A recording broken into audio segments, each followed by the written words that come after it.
മഹാനായ സ്വഹാബി അബ്ദുല്ലാഹി ഇബ്നു അംർ ഇബ്നു ആസ്,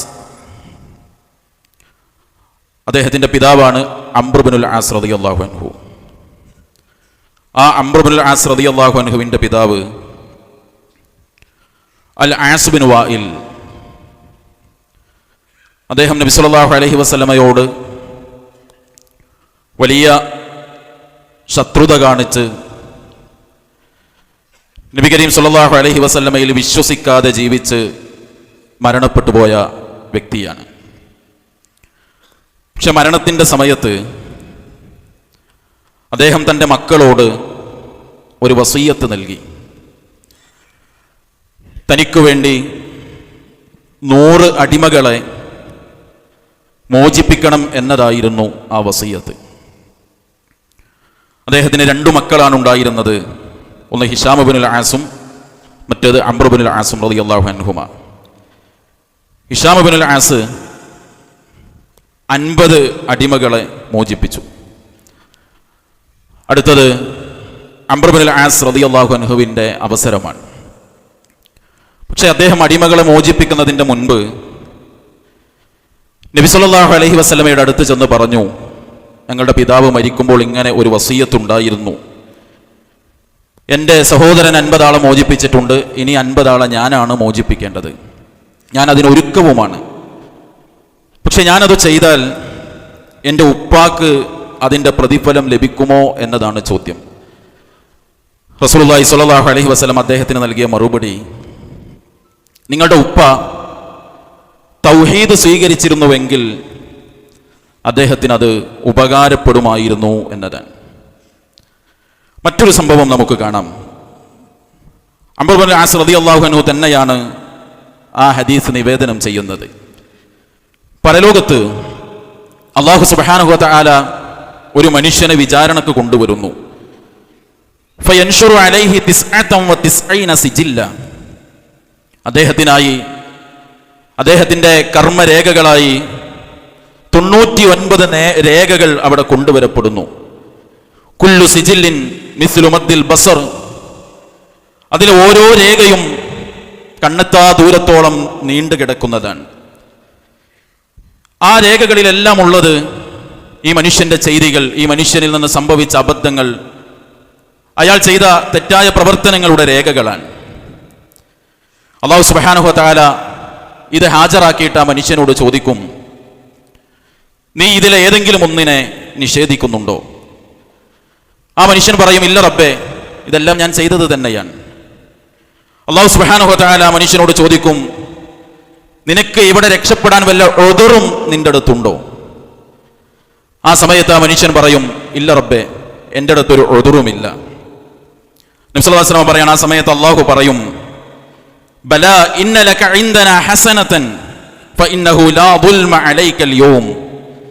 എങ്കിൽ എൻ്റെ അടുത്ത് നിനക്കൊരു നന്മയുണ്ട്, അതുകൊണ്ട് തന്നെ ഇന്നത്തെ ദിവസം നിന്നോട് ഒരു നിലക്കുമുള്ള അനീതി ഉണ്ടാവുകയില്ല. ഫതഖ്റുജു ബിതാഖ, ഒരു കാർഡ് ആ മനുഷ്യന് വേണ്ടി പുറത്തെടുക്കും. ഫിഹ, അതിലുള്ളത് അഷ്ഹദു അൻ ലാ ഇലാഹ ഇല്ലല്ലാഹ് വ അഷ്ഹദു അന്ന മുഹമ്മദൻ അബ്ദുഹു വ റസൂലുഹു. ലാ ഇലാഹ ഇല്ലല്ലാഹ് മുഹമ്മദുർ റസൂലുള്ളാഹ് എന്നതാണ് ആ കാർഡിലുള്ളത്. നബി സല്ലല്ലാഹു അലൈഹി വസല്ലം പറയാണ്, ഇദ്ദേഹത്തിന്റെ ഈ 99 രേഖകൾ ഒരു തട്ടിലും ലാ ഇലാഹ ഇല്ലല്ലാഹും മുഹമ്മദുർ റസൂലുള്ളാഹും കുറിക്കപ്പെട്ട ഈ ഒരു ബിതാഖ മറ്റൊരു തട്ടിലും വെച്ചാൽ വസഖുലത്തിൽ ബിതാഖ, ആ ബിതാഖ വെച്ച തട്ടായിരിക്കും താണു നിൽക്കുക. എന്നിട്ട് ഹദീസിൽ നമുക്ക് കാണാം, അള്ളാഹുവിൻ്റെ നാമത്തോളം മറ്റൊന്നിനും ഭാരമുണ്ടാവുകയില്ല എന്നാണ്. സഹോദരങ്ങൾ, ഇത് തെറ്റ് ചെയ്യാനുള്ള ഒരു ലൈസൻസ് അല്ല. ഈ മനുഷ്യൻ ധാരാളം വീഴ്ചകളും അബദ്ധങ്ങളും സംഭവിച്ചപ്പോഴും അദ്ദേഹത്തിൽ ലാ ഇലാഹ ഇല്ലല്ലാഹ് ഉണ്ടായിരുന്നു. ഈ 2 സംഭവങ്ങളും നമ്മെ പഠിപ്പിക്കുന്ന പാഠം എന്താണ്? ഒരു വിശ്വാസിയുടെ ജീവിതത്തിന്റെ അടിത്തറ എന്ന് പറയുന്നത്, അവന്റെ ജീവിതത്തിന്റെ അന്തിമ വിജയത്തിന്റെ അടിസ്ഥാനം എന്ന് പറയുന്നത് ലാ ഇലാഹ ഇല്ലല്ലാഹ് തന്നെയാണ്. ആർക്കാണ് സ്വർഗം? ആ സ്വർഗം കിട്ടുന്നതിന്റെ അടിസ്ഥാനം, അടിത്തറ എന്ന് പറയുന്നത്, ഇഹലോകത്തെയും പരലോകത്തെയും ശരിയായ വിജയം നേടാനുള്ള മാർഗം എന്ന് പറയുന്നത് ലാ ഇലാഹ ഇല്ലല്ലാഹ് നമ്മളിൽ ഉണ്ടാകലാണ്. അതുകൊണ്ടാണ് ഇഹപര ജീവിതം മനുഷ്യന് വിജയത്തിൽ അടിയുറച്ചു നിൽക്കാനുള്ള വഴിയായി അല്ലാഹു സുബ്ഹാനഹു വ തആല പഠിപ്പിച്ചത് സൂറ ഇബ്രാഹിമിന്റെ 27-ാമത്തെ ആയത്തിൽ അല്ലാഹു പറഞ്ഞു, യുസബ്ബിതുല്ലാഹു അല്ലദീന ആമനൂ ബിൽ ഖൗലി സാബിതി ഫിൽ ഹയാത്തിദ് ദുനിയാ വ ഫിൽ ആഖിറ. യുസബ്ബിതുല്ലാഹു, അല്ലാഹു സുബ്ഹാനഹു വ തആല ഉറപ്പിച്ചു നിർത്തും, അല്ലദീന ആമനൂ, വിശ്വസിച്ചവരെ, ബിൽ ഖൗലി സാബിതി, സുസ്ഥിരമായ ഒരു വാക്കുകൊണ്ട്, ഫിൽ ഹയാത്തിദ് ദുനിയാ വ ഫിൽ ആഖിറ, ഇഹത്തിലും പരത്തിലും ഉറപ്പായ ഒരു വാക്കുകൊണ്ട് വിശ്വാസികളെ അല്ലാഹു സുബ്ഹാനഹു വ തആല ഉറപ്പിച്ചു നിർത്തുമെന്നാണ്. ആ ഉറപ്പായ വാക്ക് അത് ലാ ഇലാഹ ഇല്ലല്ലാഹ്. സഹോദരങ്ങളെ, ആ ലാ ഇലാഹ ഇല്ലല്ലാഹ് നെഞ്ചേറ്റാൻ, തൗഹീദിനെ നെഞ്ചേറ്റ് ജീവിക്കാൻ നമുക്ക് ഓരോരുത്തർക്കും സാധിക്കണം. അത് കേവലമായ നാവ് കൊണ്ട് ലാ ഇലാഹ ഇല്ലല്ലാഹ് പറയലോ, ഞാനും ലാ ഇലാഹ ഇല്ലല്ലാഹയുടെ അഹ്ലുകാരനാണ് എന്ന് പറഞ്ഞു വെക്കലോ അല്ല. അതിന് ചില അടിസ്ഥാനങ്ങളുണ്ട്, ചില അടിവേരുകളുണ്ട്. അതറിഞ്ഞുകൊണ്ട് ലാ ഇലാഹ ഇല്ലല്ലാഹയുടെ ആളുകളാകണം നമ്മൾ. അതിൽ ഒന്നാമത്തെ കാര്യം ലാ ഇലാഹ ഇല്ലല്ലാഹയെ അറിഞ്ഞ് ഉൾക്കൊള്ളുക എന്നതാണ്. അല്ലാഹു സുബ്ഹാനഹു വ തആല സൂറത്ത് മുഹമ്മദിന്റെ 19 പറഞ്ഞു, ഫഅലം അന്നഹു ലാ ഇലാഹ ഇല്ലല്ലാഹ് വസ്തഗ്ഫിർ ലിദംബിക്. നബി സല്ലല്ലാഹു അലൈഹി വസല്ലമയോടും തുടർന്ന് നമ്മളോട് ഓരോരുത്തരോടുമുള്ള കൽപ്പനയാണ്.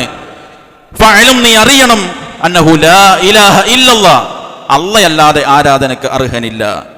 വസ്തഗ്ഫിർ ലിദംബിക്, അത് അറിഞ്ഞിട്ട് വേണം ആ റബ്ബിനോട് നീ പാപമോചനത്തിന് തേടാൻ. അപ്പൊ ഒന്നാമത് വേണ്ടത് ലാ ഇലാഹ ഇല്ലല്ലാഹ് നമ്മൾ അറിയണം. സഹോദരങ്ങളെ, എന്താ ലാ ഇലാഹ ഇല്ലല്ലാഹ്? അതിന്റെ അർത്ഥം അറിയണം. നാം പ്രഖ്യാപിക്കുകയാണ് ആരാധനക്ക് അർഹനായി അല്ലാഹയല്ലാതെ മറ്റാരുമില്ല എന്ന് നാം പ്രഖ്യാപിക്കുമ്പോൾ അത് ജീവിതം കൊണ്ടറിയാൻ നമുക്ക് സാധിക്കണം. ആ റബ്ബിലേക്ക് മാത്രം പ്രാർത്ഥന ഉയരുന്ന അവസ്ഥയുണ്ടാകണം. എൻ്റെ ആരാധനകൾക്ക് അർഹൻ എൻ്റെ റബ്ബ് മാത്രമാണെന്ന തിരിച്ചറിവുണ്ടാകണം. പക്ഷെ മുസ്ലിം ഉമ്മത്തിന്റെ അവസ്ഥ എന്താ? പലരോടും പലതിനോടും ഇന്ന് പ്രാർത്ഥിച്ചു കൊണ്ടിരിക്കുകയാണ്. അങ്ങനെ പ്രാർത്ഥിച്ചിട്ട് ഞാനും തൗഹീദിന്റെ ആളാണ് എന്ന് പറഞ്ഞതുകൊണ്ട് അവൻ ഒരിക്കലും തൗഹീദിന്റെ ആളാകാൻ കഴിയൂല. അപ്പൊ അറിയണം ലാ ഇലാഹ ഇല്ലല്ലാഹ്. രണ്ടാമത്തത്, അതിൽ നമുക്ക് ദൃഢബോധ്യം ഉണ്ടാവണം, പിന്നെ സംശയം ഉണ്ടാവാൻ പാടില്ല. സൂറത്തുൽ ഹുജറാത്തിൽ അല്ലാഹു പറഞ്ഞു, ഇന്നമൽ മുഅ്മിനൂൻ അല്ലദീന ആമനൂ ബില്ലാഹി വറസൂലിഹി സുമ്മ ലം യർതാബൂ. വിശ്വാസികൾ എന്ന് പറഞ്ഞാൽ ഇനി പറയുന്ന ഗുണങ്ങളുള്ളവർ മാത്രമാണ്. എന്നിട്ട് എന്താ അല്ലാഹു പറഞ്ഞത്? അല്ലദീന ആമനൂ ബില്ലാഹി വറസൂലിഹി, അല്ലാഹുവിലും റസൂലിലും അവർ വിശ്വസിച്ചവരാണ്. സുമ്മ ലം യർതാബൂ, പിന്നെ അവർ സംശയം ഉണ്ടാകൂല. അവർക്ക് അള്ളാന്റെ നാമഗുണവിശേഷണങ്ങളിൽ, അവന്റെ കഴിവുകളിൽ, പ്രവർത്തനങ്ങളിൽ, അവരുമായി ബന്ധപ്പെട്ട എല്ലാ കാര്യങ്ങളും സംശയമില്ലാതെ ഉൾക്കൊള്ളാൻ നമുക്ക് സാധിക്കണം. തൗഹീദൊക്കെ ഉണ്ട്, എന്നാലും ഇപ്പോഴും ചില കാര്യത്തിൽ സംശയം അങ്ങോട്ട് മാറിയിട്ടില്ല. സഹോദരങ്ങളെ, നമ്മുടെ തൗഹീദ് പൂർണ്ണാകൂല. മൂന്നാമത്തെ കാര്യം, നിഷ്കളങ്കമായിരിക്കണം നമ്മളുടെ തൗഹീദ്. തൗഹീദ് പ്രഖ്യാപിച്ച എല്ലാവരും, ലാ ഇലാഹ ഇല്ലല്ലാഹ് പറഞ്ഞ എല്ലാവരും അത് നിഷ്കളങ്കമായി പറഞ്ഞവരല്ല. കപട വിശ്വാസികളുടെ നേതാവായ അബ്ദുല്ലാഹി ഇബ്നു ഉബയ്യ് ഇബ്നു സുലൂലും നബിന്റെ അടുത്ത് വന്ന് തൗഹീദ് പ്രഖ്യാപിച്ചിട്ടുണ്ട്. പക്ഷേ ആ ഉബയ്യ് ഇബ്നു സുലൂൽ, അബ്ദുല്ലാഹി ഇബ്നു ഉബയ്യ് ഇബ്നു സുലൂൽ എന്ന കപട വിശ്വാസികളുടെ നേതാവ് തൗഹീദ് പ്രഖ്യാപിച്ചത് ദുനിയാവിന്റെ ലാഭത്തിന് വേണ്ടിയാണ്, ഇഹലോകത്തെ നേട്ടങ്ങൾക്ക് വേണ്ടിയാണ്. അങ്ങനെയല്ല, നിഷ്കളങ്കമായിരിക്കണം തൗഹീദ്. നബി സല്ലല്ലാഹു അലൈഹി വസല്ലം പറഞ്ഞു, അസ്അദുൻ നാസ് ബിശഫാഅത്തി യൗമിൽ ഖിയാമ, നാളെ പരലോകത്തിന്റെ ശഫാഅത്തിന് സൗഭാഗ്യം ലഭിക്കുന്നവർ ആരാണ്? മൻ ഖാല ലാ ഇലാഹ ഇല്ലല്ലാഹ് ഖാലിസൻ മിൻ ഖൽബിഹി, ഹൃദയത്തിൽ നിന്ന് നിഷ്കളങ്കമായി ആരാണോ തൗഹീദ് പറഞ്ഞത് അവനു മാത്രാണ് എൻ്റെ ശഫാഅത്ത് കൊണ്ട് സന്തോഷിക്കാനാകുക. അപ്പൊ നിഷ്കളങ്കായിരിക്കണം. ദുനിയാവിന്റെ ലാഭത്തിന് വേണ്ടി, ഇഹലോകത്തെ നേട്ടത്തിന് വേണ്ടി ആകരുത് നമ്മളുടെ ഇസ്ലാം സ്വീകരണവും നമ്മുടെ തൗഹീദും. നാലാമത്തെ കാര്യം, ആ പറഞ്ഞ പ്രഖ്യാപനത്തിൽ നമ്മൾ സത്യസന്ധരാകണം. അള്ളാഹ് ചോദിക്കുന്ന ഒരു ചോദ്യമുണ്ട്, അലിഫ് ലാം മീം അഹസിബന്നാസു അൻ യുത്റകൂ അൻ യഖൂലു ആമന്നാ വഹും ലാ യുഫ്തനൂൻ. ആളുകൾ വിചാരിക്കുന്നുണ്ടോ അവർ ലാ ഇലാഹ ഇല്ലല്ലാഹ് എന്ന് പറഞ്ഞാൽ പിന്നെ ഓൽക്കൊരു പരീക്ഷണം ഉണ്ടാകൂല എന്നാണോ അവർ വിചാരിക്കുന്നത്? എന്നിട്ട് അടുത്ത ആയത്തിൽ അള്ളാഹ് പറഞ്ഞത് അറിയോ? സൂറത്തുൽ അൻകബൂത്തിന്റെ ആദ്യത്തെ ആയത്തുകളാണ്, വലഖദ് ഫതന്നല്ലദീന മിൻ ഖബ്ലിഹിം ഫലയഅലമന്നല്ലാഹു അല്ലദീന സദഖൂ വലയഅലമന്നൽ കാദിബീൻ. നിങ്ങളുടെ മുമ്പുള്ള ആളുകൾക്കും നാം പരീക്ഷണം കൊടുത്തിട്ടുണ്ട്. എന്തിന്? ആരാണ് സത്യസന്ധരായിട്ടുള്ള ആളുകളെന്നും ആരാണ് കള്ളം പറഞ്ഞവരെന്നും. ലാ ഇലാഹ ഇല്ലല്ലാഹ് പറഞ്ഞത് സത്യസന്ധമായി പറഞ്ഞതാണോ എന്നറിയാൻ പടച്ചോൻ പരീക്ഷിക്കും. ആ ഏതു പരീക്ഷണം വന്നാലും, എന്തു വലിയ രോഗം വന്നാലും, എത്ര വലിയ സാമ്പത്തിക പ്രതിസന്ധികളും പ്രയാസങ്ങളും ജീവിതത്തിൽ വന്നാലും, സഹോദരങ്ങളെ, ലാ ഇലാഹ ഇല്ലല്ലാഹയിൽ ഉറച്ചു നിന്ന് ഒരു ചരട് പോലും ശരീരത്തിൽ ബന്ധിപ്പിക്കാതെ തൗഹീദിൽ ഉറച്ചു നിൽക്കാൻ നമുക്കാകണം. അതാണ് സത്യസന്ധത തൗഹീദിന്റെ കാര്യത്തിൽ. അഞ്ചാമത്തെ കാര്യം, തൗഹീദിനോട് ഇഷ്ടമുണ്ടാകണം. അല്ലാഹു സുബ്ഹാനഹു വ തആല പറഞ്ഞില്ലേ, വമിനൻ നാസി മൻ യത്തഖിദു മിൻ ദൂനില്ലാഹി അൻദാദാ യുഹിബ്ബൂനഹും കഹുബ്ബില്ലാഹ്. മനുഷ്യരിൽ ചില ആളുകളുണ്ട് അള്ളാഹ്ക്ക് സമന്മാരെ സ്വീകരിച്ചവർ. അള്ളാഹിനെ സ്നേഹിക്കുന്നത് പോലെ അവർ ഈ സമന്മാരെ സ്നേഹിക്കും. അള്ളാഹിനോട് പ്രാർത്ഥിക്കണമെന്ന് പറഞ്ഞാൽ ചില ആളുകൾക്ക് മുറുമുറുപ്പാണ്. നിങ്ങൾ മുഹിയുദ്ദീൻ ശൈഖിനോടും കൂടി പ്രാർത്ഥിച്ചോളി എന്ന് പറഞ്ഞാലോ അപ്പോൾ ഒരു ഇഷ്ടമാണ്. എന്നാൽ അടുത്ത ഭാഗത്ത് അള്ളാഹ് പറഞ്ഞ എന്താ? ആയത്തിന്റെ ബാക്കിയിൽ വല്ലദീന ആമനൂ അശദ്ദു ഹുബ്ബൻ ലില്ലാഹ്. വിശ്വാസികൾക്ക് ഏറ്റവും ഇഷ്ടം അള്ളാഹിനോടായിരിക്കും. സഹോദരങ്ങളെ, തൗഹീദിനോട് ഇഷ്ടം ഉണ്ടാവണം. കുടുംബത്തിലും നാട്ടിലും ആളുകൾക്കിടയിലും ഒക്കെ ചെറിയ പ്രയാസങ്ങളൊക്കെ ഉണ്ടാകും, ഒരു വെറുപ്പ്. എന്നാലിപ്പോൾ ഞാൻ ഈ ആദർശം സ്വീകരിച്ചതുകൊണ്ടാണല്ലോ, അതുണ്ടാവാൻ പാടില്ല. ഇഷ്ടം ഉണ്ടാവണം മനസ്സിൽ. ആറാമത്തെ കാര്യം, സമ്പൂർണമായി ഈ തൗഹീദിന് ജീവിതത്തെ കീഴൊതുക്കാൻ നമുക്ക് സാധിക്കണം. അല്ലാഹു സുബ്ഹാനഹു വ തആല പറഞ്ഞു, വഅനീബൂ ഇലാ റബ്ബിക്കും വഅസ്ലിമൂ ലഹു മിൻ ഖബ്ലി അൻ യഅതിയകുമുൽ അദാബ് സുമ്മ ലാ തുൻസറൂൻ. നിങ്ങൾക്ക് അള്ളാന്റെ അടുത്ത് നിന്നുള്ള ശിക്ഷ വരുന്നതിന്റെ മുമ്പ് പടച്ചോന് കീഴൊതുങ്ങി സർവ്വം നിങ്ങൾ സമർപ്പിക്കണം. തൗഹീദിന് കീഴൊതുങ്ങുക എന്ന് പറഞ്ഞാൽ എന്താ? തൗഹീദിന് കീഴൊതുങ്ങിയ പടച്ചോൻ പറഞ്ഞ രൂപത്തിലെ വസ്ത്രം ധരിക്കൂ, അള്ള പറഞ്ഞ രൂപത്തിലെ ഭക്ഷണം കഴിക്കൂ, അള്ള ഹലാലാക്കിയതേ ഉപയോഗിക്കൂ. നാവുകൊണ്ട്, മനസ്സുകൊണ്ട്, ശരീരം കൊണ്ട്, വാക്കാൽ, മനസ്സാൽ, പ്രവർത്തിയാൽ പടച്ചോന് കീഴൊതുങ്ങണം. അപ്പോൾ ആ തൗഹീദുള്ള മനുഷ്യന്മാരാകും നമ്മൾ. അപ്പോഴാണ് ആ തൗഹീദിന്റെ പൂർണ്ണതയിലേക്ക് എത്തിച്ചേരുന്നത്. അതിനോട് ചേർത്ത് മനസ്സിലാക്കേണ്ടതാണ് ഏഴാമത്തെ കാര്യം, സമ്പൂർണമായി സ്വീകരിക്കാൻ നമുക്ക് സാധിക്കണം. പൂർണ്ണമായിട്ട് പടച്ചോനെ ഉൾക്കൊള്ളണം. അവിശ്വാസികളെ കുറിച്ച് അല്ലാഹു പറഞ്ഞില്ലേ, ഇന്നഹും കാനൂ ഇദാ ഖീല ലഹും ലാ ഇലാഹ ഇല്ലല്ലാഹ് യസ്തക്ബിറൂൻ. അവരോട് ലാ ഇലാഹ ഇല്ലല്ലാഹ് പറഞ്ഞാൽ അവർ അഹങ്കരിക്കുകയാണ് ചെയ്യുക. അള്ളാഹനെ മാത്രമേ ആരാധിക്കാവൂ എന്ന് പറഞ്ഞാൽ സന്തോഷപൂർവ്വം അതിനെ സ്വീകരിക്കണം. എന്നാലും ആ ചരട് ഞാൻ കെട്ടുന്നുള്ള വാശിയല്ല. പടച്ചോന്റെ മുന്നിലെ സുജൂദ് ചെയ്യാവൂ എന്ന് പറഞ്ഞാൽ അത് ഓരങ്ങനെയൊക്കെ പറയും, ഞാൻ എന്നാലും ജാറത്തങ്ങ് പോയി സുജൂദ് ചെയ്യുന്നല്ല.